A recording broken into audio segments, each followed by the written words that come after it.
What's up, everybody? It's an early morning edition of Free Association. I'm JD Bunkus, and he is the jet setter, the man who just casually sits down with Austin Matthews for dinners and shares some of his favorite meals. It's Donnovan Bennett. How you doing, buddy? I'm very well, thank you. I missed you last week. I really did. That's nice. I miss being here. Well, man, it was such a fun All-Star game, and I forgot that you weren't in. And so I'd prepared all these things, and I'm like waiting for, and I was like talking to our producers. I was like, this was so great. This was so fun. I want to talk to you about Kyle Lowry and some of the antics from the All-Star game and where you weighed in on positive, negatives, moments of the season. And our buddy Vivek Jacob shows up. I'm like, oh, nice to see you. What are you doing here? He's like, the podcast. I felt like a really, really bad host, unprepared, and friendly. But anyways, it was you were missed last week. It was a fun All-Star game. VJ did a good job. Of course. I'll just say this because we have a big game to talk about. And I didn't need to be convinced, but I'm certainly seeing it play out in real time with the best players in the world. I'm in on the Elam ending. Like, if you told me Game 7 of the NBA Finals is going to be Elam ending, the playoffs in general, every NBA game. You wouldn't. I'm here. How dare you, sir? Okay, I love it too. But there's too much too soon. No, it's not. There is no actual good reason as to why that's not a better way to end a basketball game than, I don't know, just playing to the end of a random time on a clock. Well, history. No, that's not a good reason. Other than like your grandma has made gnocchi this way for generations. There's never a good excuse for like, oh, you know why we do this? Because this is how we've always done it. Like, no, that's not a good reason to do anything. In fact, that's a terrible reason. That's the worst reason to do anything. But historically, some of the worst decisions ever have been made because, that's how we did it before. Let's not conflate things here. I'm talking about sports records just in a vacuum of, hey, what do we look back on when we're able to compare eras, compare numbers, compare what guys did to one another? I think it's kind of difficult if all of a sudden you had a game where you weren't able to put up certain statistics because a game is going to end at a certain number. Like, so you are taking away overtimes, the drama of... No, every game is an overtime. You're not actually taking away overtime. Here's what I would say. I'd love to see it in... Tell me last time you've been up late with your buddies. I'm like, man, Michael Jordan's fourth quarter PR compared to LeBron's in the playoffs. No one does that. Exactly. So the historical data that we have that we're going to lose is not better than having... Imagine Dame Lillard in the playoffs with the Elam ending, just trying to end the game with walk-off threes and waving goodbye like 4 out of 7 times. There's no good reason. Imagine Steph Curry with the Elam ending. All of a sudden he's doing these behind-the-back passes. Ooh, maybe he doesn't have that clutch gene. Skip Bayless is like, Steph, you don't got it. It would make the drama of the playoffs so much better. I will say one thing. I think basketball is great. I just think it's fun. It's doing great. But you would agree that the hockey playoffs, the Stanley Cup playoffs, are outstanding. And part of the reason why is because there are so many game winners in OT towards the end of regulation. No? You're the one guy who's like, the Stanley Cup playoffs, I'm not here for it. I like the Stanley Cup playoffs. Listen, as a Rogers employee, I would like to say that the Stanley Cup playoffs are the greatest thing since sliced bread. And you know what the best piece of content we put out every Stanley Cup playoffs? The continuous just montage of overtime game winners. No one is like, I was out on that after the first 87 seconds. They watched the entire thing. Imagine if you had that for basketball. I'm just saying I like the Stanley Cup playoffs mostly because of the intensity, the change in style of play, the meaning of every goal, the meaning of every shift. It just alters. And like in the NBA, I love the playoffs for the same reason. It's just it ramps up a little bit later. In the first round, you just have a different parity level that I think it's easier to digest, or it's more entertaining right out of the gate because those games and those moments matter just a little bit more. Here's what I'll say about the Elam ending. I do want to see more of it. I think that they should really explore how they use it in the G League. But to me, it feels a little bit still like 3-on-3 in hockey. I love 3-on-3 in hockey. I get excited when 3-on-3 overtime happens. If the NBA at one point decided that during the regular season they were going to go to Elam endings in overtime, I think I would be okay with that. I think I would be interested in that. If they had this tournament for the 7 and 8 seeds to get into the NBA playoffs, I would be interested in that. But yeah, I think it's too big of a departure from where the game has always been. How is it a departure? Still 5 guys on the floor. Yeah, I know. Still calling fouls the same way. I know. 3-pointers still count. Like, it's still basketball. I was excited about it. I liked it. I liked it a lot. I want to see more of it. I'm not ready to overhaul all of basketball. Like, some things are sacred to me, and one is the way basketball is played. I'd like to keep it, the scoring the way that it is. That you can go to overtimes. And you know what? It is fun watching Damian Lillard knock down threes in overtimes. Like, it is fun watching Kyle Lowry hit a buzzer beater to send his team against the Miami Heat to eventually lose. Yeah, but you'd get that every game. Yeah. Every game. So, Raps played a big one last night. Did. My feeling going into it, so that I don't move the goalposts and that I'm just fair, is that it was going to be really hard to judge the Raptors in this game from a competitive standpoint, just because they were missing Marc Gasol and Norm Powell, two of their most important 6 players against the Milwaukee Bucks. At worst, 2 of their most important 7.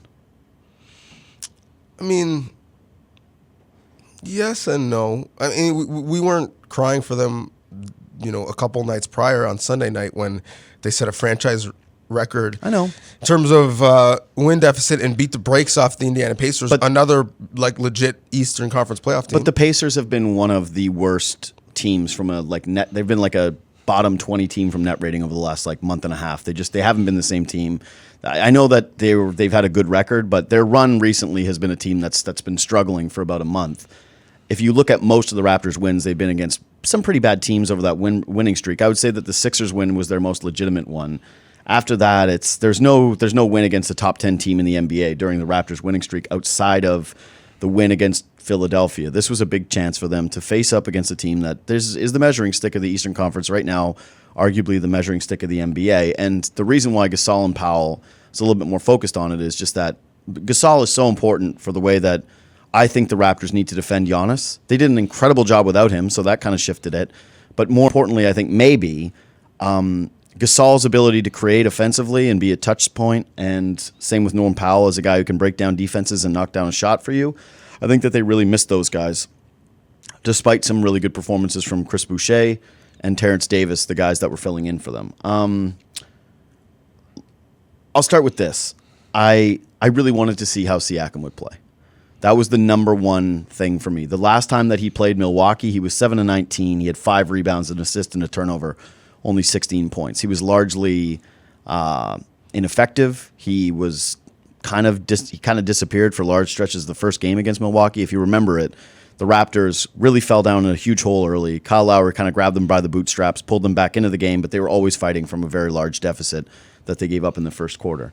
Siakam finishes this one 6 of 14, so only 1 field goal inside of 3 because he was 5 of 9 from distance, 6 rebounds, 3 assists, 4 turnovers for 20 points. In his 13 games against top 10 opponents, he is 104 for 256, so that's 40% from the field. He's 31% from 3 on 87 shots. He's getting an average of 7.7 rebounds per game, little under 3.5 assists per game, 21 points.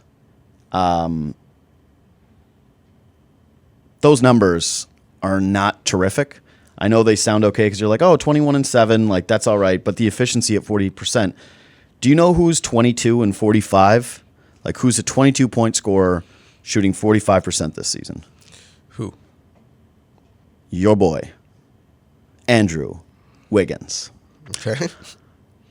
I don't think that the best player on your team can be putting up Andrew Wiggins' efficiency numbers against top 13 teams. And I wonder what you are most concerned with primarily when it comes to Pascal Siakam, because for a game where you really expected him to have a lot of shots, a lot of possessions, he struggled against double teams. He only shot the ball 14 times.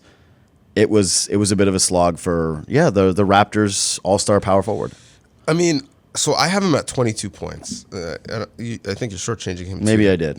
But nonetheless, 22, 6, and 3 off 42% shooting from the floor, 55% shooting from 3. You mentioned the 4 turnovers, but I just look at the matchup. He was playing up against Giannis, who... But that's the measuring stick. Giannis is going to be an MVP again. So, I mean, I suppose, is he not the MVP of the NBA? No. But Giannis was 19-19, which is crazy, and 8 off of 35% shooting, and also had 4 turnovers. So did he, along with Rondé, do a pretty good job defensively on Giannis? Yes. So I'm giving him a check mark on half of the game. And then offensively, I mean, Siakam doesn't have the matchup. This is one of the few games where I would say a potential series against Miami would be similar, where Pascal Siakam in the half court is dribbling, coming downhill, off the dribble, trying to get into his off the dribble pull up or into his Euro step in the lane or back you down on the block and spin off of either shoulder. And he's looking at the guy guarding him and be like, well, I mean, he's as tall as me, if not taller. He's got the same wingspan as me, if not wider. He's stronger than me. Like, he literally doesn't have the matchup. So for him to bang his head against the wall with a guy who's the MVP and probably could also be Defensive Player of the Year and who has Brook Lopez behind them doesn't make sense. I thought the beautiful plays I saw from Siakam was when he did get downhill, couldn't get all the way to the rim, but would kick it out and then reverted and retreated back to three. And Giannis is like a dog protecting his yard. He is so concerned with protecting the rim that Siakam would get lost and he would get into his corner three and get off a good look. Or there would be over rotation and then he would kick it out for a secondary shot opportunity that was available. His game was not great, right? But I thought his game was smart, and I just don't think realistically, if you're playing the Bucks, Siakam's not going to outplay Giannis. So, but that's a huge takeaway. I don't think he's going to play Giannis either. But if you're saying that you really don't think that he can overcome this matchup, because again, now in these two matchups against the Bucks, he's been overwhelmingly pretty tough. Like, these have not been good performances. They have not been good games against Milwaukee. And I'd be more forgiving of it if I didn't mention that it's 13 games now where he's shooting 40% with 21 a game. I mentioned, like, that is less efficient than Andrew Wiggins. And what this team is looking at is, we know the Raptors can win regular season games. We know that Pascal Siakam can rip it up against the Phoenix Suns. We know that he's capable of that. Like, even when you look at these 13 that I compiled, one of them is the 35-point performance against the Utah Jazz where he got red hot. And this was kind of a game where Utah showed up on a Sunday and wasn't really playing very well. I don't mean to diminish what this guy has done this season. It's very good. But it's hard for me to look at the Raptors and not have a big takeaway from this, which is, you're right, he's going to really struggle in this matchup. He's not going to, at least on what we've seen so far, be able to overcome what we've seen from the Bucks. He wasn't the only perpetrator in this game. Like, I have it here, is like all of the Raptors' best players, Lowry, Van Vliet, Siakam, and Ibaka, were 12 of 48. Like, that's tough. You're not going to beat the Milwaukee Bucks shooting 12 of 48. But I think the point is that the Raptors' offense can look pretty mundane at times. Their defense is incredible. You mentioned how they held Giannis Antetokounmpo. That's one of my most positive takeaways from the game, is that they looked really good defensively against one of the league's best teams. But you saw the Bucks, who are also based with a defensive identity, who also have a better defensive rating than the Toronto Raptors, and kind of like, well, if your best on best is going to be a bit of a rock fight at times because you're going two defenses head to head, do the Raptors have the horses to score with this team? And I did kind of leave that game feeling like I'm not really sure how, without a Kawhi Leonard, the Raptors are going to beat the Bucks in a series of 7 games when they don't have a guy that you can kind of look to and say, hey, make sure that you're going to consistently get us buckets. Yeah, so you unpacked a lot there. I think more so my concern in terms of Fred, Lowry, Pascal, and Ibaka in their shooting was the fact that they were 8 for 30 from 3. And the Bucks' defense is very simple. Their defense is based off of what are the trends of the league? What are we trying to create offensively? And thus, we want to try and stop defensively. We want to take away corner threes. And we want to take away everything at the rim. Anything else we'll give you, and we'll live with the percentages. And so they play super big, and they run people out of the corners.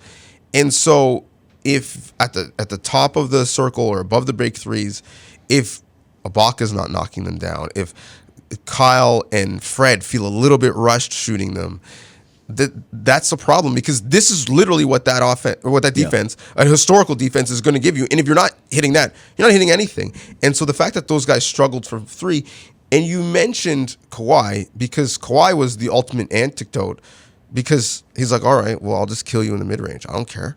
I'll do it again and again and again and again. And Kawhi averaged 30 points, 10 rebounds and 4 assists in the Eastern Conference Finals. Like, it's so funny because you kind of think of the Eastern Conference Finals as when the other guys started to really show up because they were all so bad against the Sixers, right? Yes. Like, it's, and you say that, I'm like, what? And those other guys were really good against the Warriors. Yeah. Like, Kawhi, out of the 4 rounds, his performance against the Warriors was like, I don't know. Yeah, worst, he had second worst. moments, but like yeah. That and the Magic was like, I mean, we had some okay moments, but really it was against Philadelphia and more so for me, Milwaukee, where his value shone. We're gonna remember the shot against Philadelphia. I'm gonna remember the defense against Ben Simmons against Philadelphia, but really. As far as turning it up offensively, it was that Milwaukee series where he took it to another level. So yeah, you're losing that, and I think to really synthesize what you're prescribing with Pascal, I mean, you brought up the numbers about their top 4 really offensive guys at this point with Mark and Norm out. This is the bigger overlying question about the entire team against the top 6 teams in the East. Mm-hmm. It's really the only teams in the East that are good because there's only 6 of them. This team is 6-8. So You're putting the Pacers still in? Yeah, I think so. Yeah, I think so. Yeah, all right. But put it this way: if you take the Pacers out, that That's 3 win-loss wins. ratio goes down even more. That's so why I'm saying is like there's 3 wins there against the Pacers. Like there's only 3 wins against the Miami, Boston's, Sixers, and they have 2 wins against the Sixers and 1 win against the Celtics. Yeah, I mean Philadelphia is an entirely different team at home than they are the road. Mm-hmm. I'm still not sure, as much as I don't want to see them in a playoff series. I'm still not really scared of Miami, and Boston. I said this to Faisal when we were previewing the second half of the season, and he thought Boston would be that other team that might give Milwaukee a push. That's where I'm at too. That's fine. That's great. Name me someone on their team above 6'8" that you trust in a playoff series. Jason Tatum. Well, okay, fine. Like a lot. He's dropping 40 points on LeBron and AD, and then he's dropping 40 points on Kawhi. Like, sure, but is there someone on their team that can guard Serge Ibaka or Marc Gasol or well, Tice has been pretty good lately. Like he's kind of emerged as a pretty reliable option. Like listen, you're right. There's a reason why Celtics fans are like, oh, maybe we can get in on the Boogie Cousins because they don't have bigs. Well, I think that's more of what Cantor's been doing lately. But I like Tice. I think he's a fine player, and I'm afraid of the Celtics too. The Raptors. Let's get back to this though. Is that I want to keep going to these takeaways because I think the biggest fears people have. Everyone understands the Raptors are an elite defensive team. Like there's just no questions about that, right? You don't have any doubts. They were missing Marc Gasol in that game, and they didn't have Kawhi Leonard obviously from departure. Those were the 2 most important guys defensively for the Raptors against the Bucks last year in the playoffs. Those were the 2 most important guys. And coming into this game, I kind of thought, man, Giannis might eat. Giannis might really feast on the Raptors tonight. They might have some trouble keeping him out of the paint. And you mentioned it. Giannis is not the reason that they got killed in this ball game. He was good. He was not great. You mentioned it. He wasn't efficient last night. The Raptors did a really good job of taking away the rim from him, not giving him easy buckets. He made a huge corner 3 in that game where it finally kind of felt late, as though the Raptors might be able to get one last shot at it with around 2 minutes left. I was pleasantly surprised with that. I think if there's a positive takeaway, if there's a reason to believe that the Raptors can hang with this team, it's that you're going to get back 2 guys. You're going to have some shot making. Your stars are not going to play that poorly. That's okay. Here's the problems. What do the Raptors do better than the Bucks? Nothing. That's the problem I see. What would you say is the Raptors' biggest question mark? It's probably star power at the very, very top in playoff series, right? Sure. That's not really the problem with the Bucks. They have Giannis. The Raptors have Siakam. It's a pretty big divide. The Raptors, I would say one of their biggest issues, if there was anything about their defense, it's their rebounding. Their defensive rebounding is not very good. It's bottom 10 in the NBA from a defensive rebounding percentage standpoint. The Bucks are the number 1 rebounding team in basketball. There was a lot of moments in that game where the Raptors were getting stops and they kind of looked overwhelmed and it looked like they were actually getting some pretty friendly bounces. The bench, I think the Raptors have a better depth. I trust the Raptors' depth when they're playing the Sans Giannis guys. Like, I don't really have... I know Middleton can make a shot. I know that they're getting a good season out of Bledsoe. I'm not terrified of anybody on that team that's not named Brook Lopez for whatever reason from 3. I'm not terrified of Chris Middleton. I think the Raptors can slow him down when he has to play in isolation, even though he had some big buckets late. But you should be terrified of Marvin Williams. Well, this is one of my other notes. The Marvin Williams hand-wringing is feeling slightly justified at this point. I thought he was a really important piece for them in this game.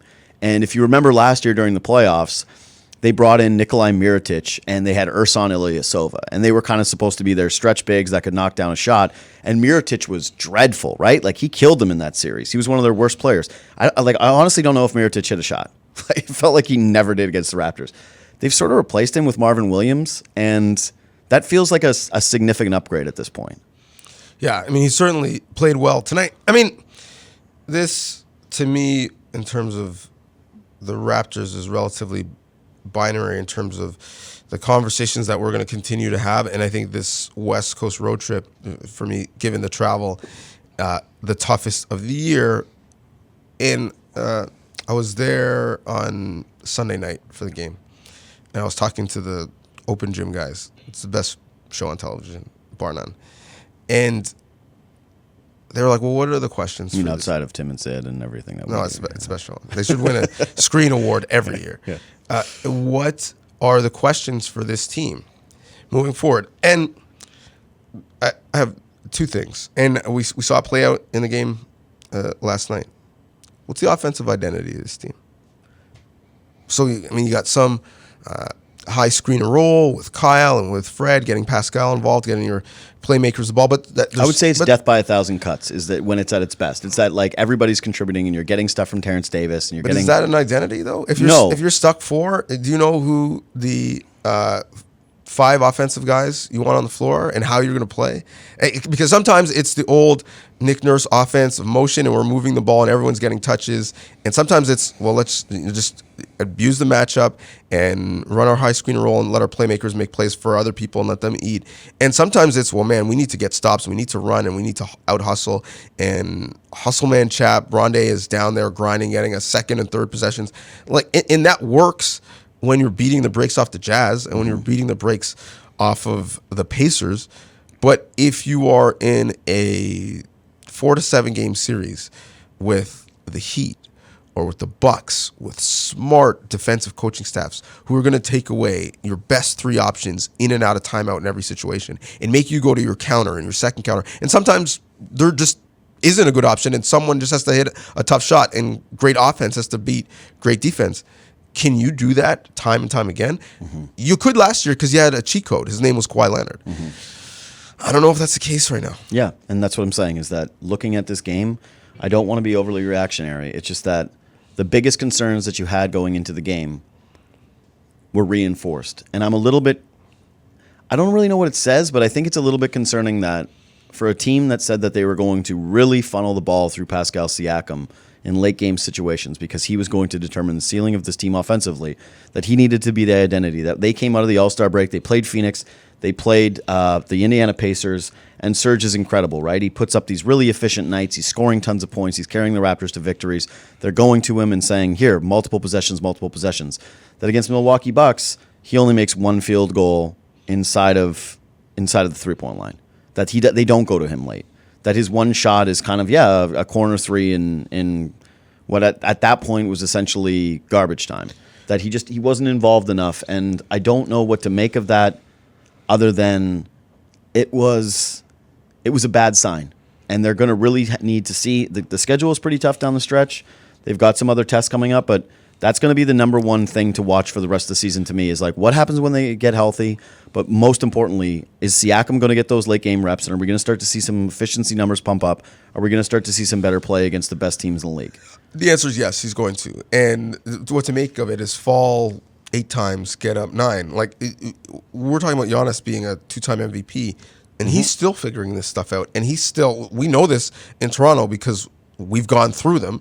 He still had many times where he wasn't able to impact the game offensively in playoff series, which was to the demise of his team. The only way you figure that out is by doing it. You don't go from crawling to sprinting. Yep. You have to take the embryonic stages. And again, I just want to put some perspective on all the people who were watching this game and consuming the content afterwards and saying, oh man, like the 17-2 since Jan 15, that's not real.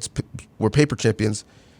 You just lost a relatively close game to a team that is on pace to win 70 games. Yeah, that's one of my other takeaways. Crushing people. Yeah. And so if the Raptors, a year after losing Kawhi Leonard and Danny Green, in the middle of February, 3/4 of the way through February, don't have it all figured out yet, that's okay. Because the bet on Pascal Siakam is not that he's going to be a franchise-changing player this spring.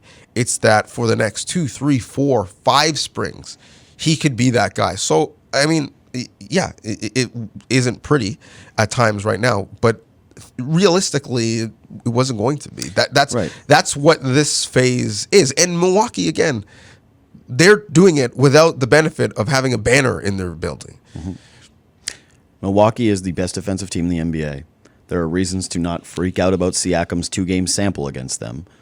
It's just that, to me, the sample is becoming pretty clear that Siakam is a number 1 option against bad teams, but he is still a number 2 against the good ones. And with the Raptors right now, they don't have another guy that can consistently get them a bucket. And they don't have someone that you're looking to. Kyle Lowry. Terrence Davis disagrees with you. Yeah, well, but Terrence Davis started that game 0-5, and then he heats up late, and you're like, good. But and then he was like, Chris Middleton can't guard me. So big positive is that the Raptors were up 12 points, like with almost 2 minutes left in the second quarter, and it actually sort of felt like if they are able to not turn the ball over and just get a couple of baskets there and stretch that lead to like say 16, that the Bucks who played the night before might not have had the legs, might not have done the same thing down the stretch against the Raptors.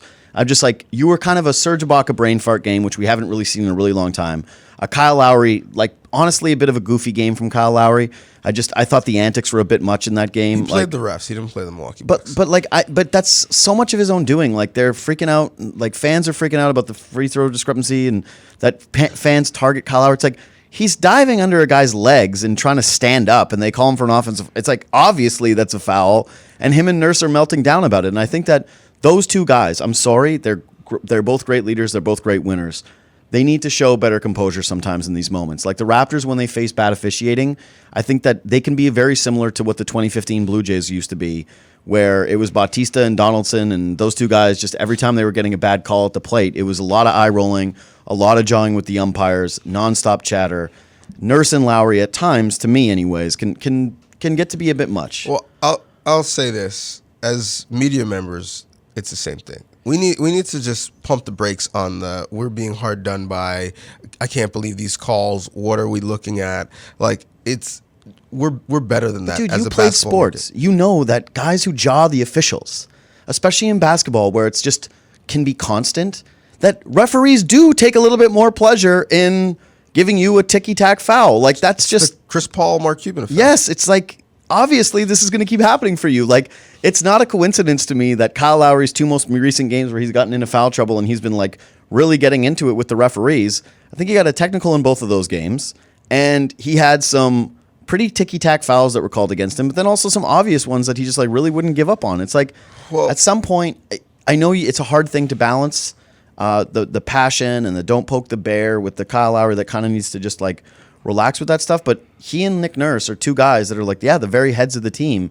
And it's like every time a call goes against the Raptors, it's like it's always something from them. I don't know if it's that hard to balance. Like, you know what's never happened in the history of the NBA? A ref being like, yeah, you know what? You're right. I'm going to change that call because you bitched me out. Like, either challenge it or shut the hell up. Now that there's the challenge, too, like when the coach is getting apoplectic about a call and they're standing right there with the official, it's like, then challenge it. Well, especially, I mean, if I was an official, I was like, Nick Nurse, were you not like 1 for your first 11 in challenges? Yeah. But and now you're he's telling the best. me I can't do my job. But now he's the best in the NBA. Yeah, because he's much more judicious. Yeah. But my fear is Nick Nurse, who has the highest winning percentage in the history of NBA coaches after a year and a half. Mm-hmm. My fear is that he becomes that guy. He has this trope where he's going to be the guy kneeling, mouth of gas, Nick Nurse meme face. And as an official, I'm like, yeah, you won a title, but you're still kind of new here. How about you stop embarrassing me? Fastest coach ever to 100 wins. It's true. Fewest amount of games, I think. 100 and 137. But also, when the Raptors were about to shoot a free throw for a Brook Lopez tee, I know. he gets a tee and wipes it away, and that's a big swing in the momentum of the game. And it's not productive. You're either helping or you're hurting, and I just don't. I don't get at this point why they feel a need to continue to just go over the top with how aghast they are at some calls. Look, watch a college basketball game. The officiating in the NBA, although flawed, is so much better. Watch a FIBA basketball game. It's not close. Basketball officiating does suck, but yes, it sucks for everyone. Generally, it sucks for everyone. I don't know if it does suck, man. Oh, I think it sucks. There's some. I'm not going to sit in here and defend There's NBA some referees. slow-mo replays where it's like, ooh, was that a block or was that goaltending? Did it hit the glass first? Where I'm like, how did that dude in real time with strobe lights going off in an NBA arena see that? And I'm like watching the 8th replay from my couch. I'm still not sure. So are guys gonna miss calls? 100%. But they're the best officials in the world. Mm-hmm. So that's what we got. Yeah, just deal with it. It is what it is. I will say too, again, Matt Thomas, some positives, was 3 for 3, looked good in pick and roll, and I didn't think that he looked so completely out of place on defense either. Like, they did a pretty good job of hiding him. Hunting threes. Yeah. Is he in the playoff rotation? Well, this is where I was kind of going with this. Like, I think it's pretty clear that at this point now, how are you giving McCaw back his minutes based on, like, Matt Thomas shooting over 50% from 3 this year? There's just, you got to find him some kind of space to be able to, I kind of think that they figured out the right role for Matt Thomas, which is like, hey, we're going to bring you in at one point of the game. We're going to sneak you in off the bench, and we're going to try to get a couple of clean looks for you. And then we're going to force defenses to dial in, like the Bucks did, where they were like, okay, no more of that. Eric Bledsoe, one of the best defensive point guards in the NBA, is basically going to shadow you everywhere.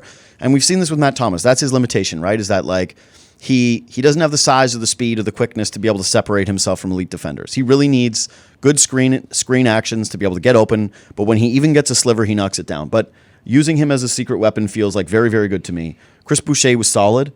Excuse me?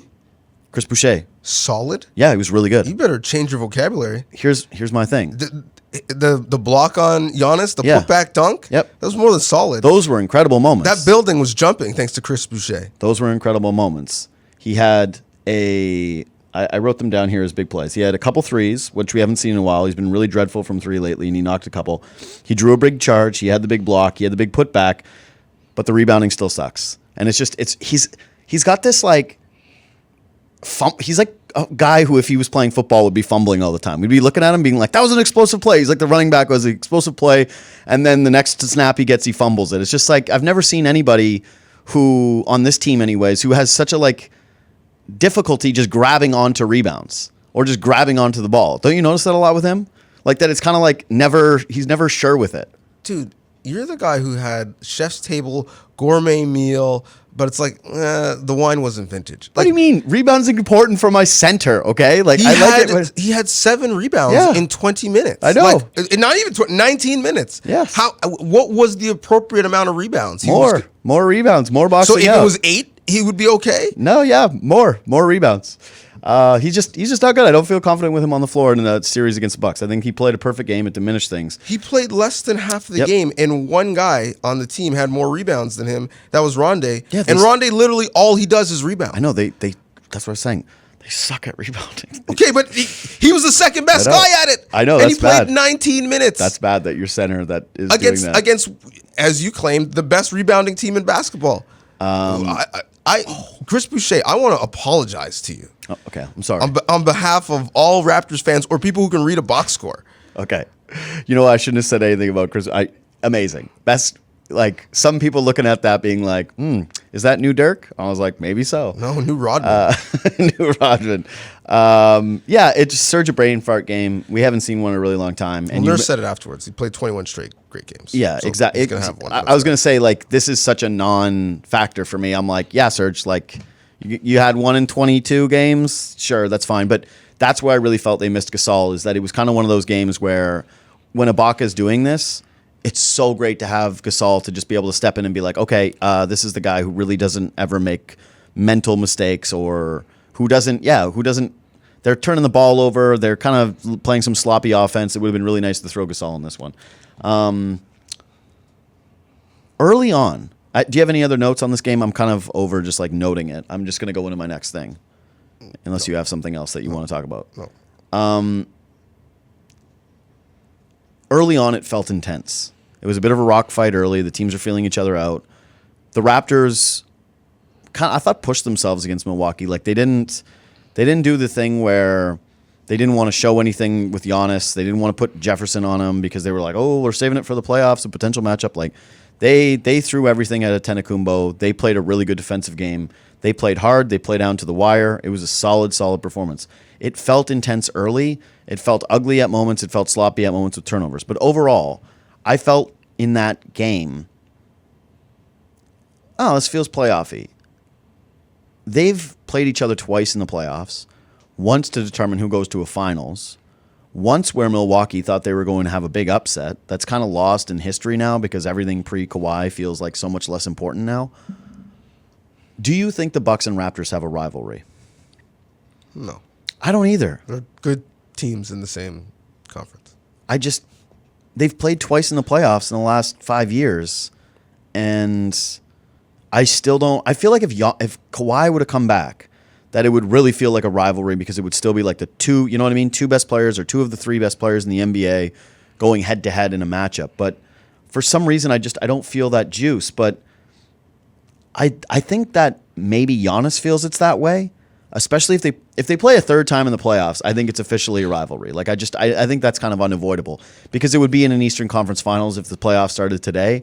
It would be a really meaningful series. It would be a tough series. It would be intense. I talked to Jason Terry on Good Show yesterday afternoon, and I asked him if he thought Giannis viewed the Raptors as rivals. He said yes. He told me that when Giannis Antetokounmpo started in the NBA, the first thing Terry noticed was one of the first weird things he noticed anyways. I'm sure he noticed that like he was, a tall, muscular guy that could play basketball.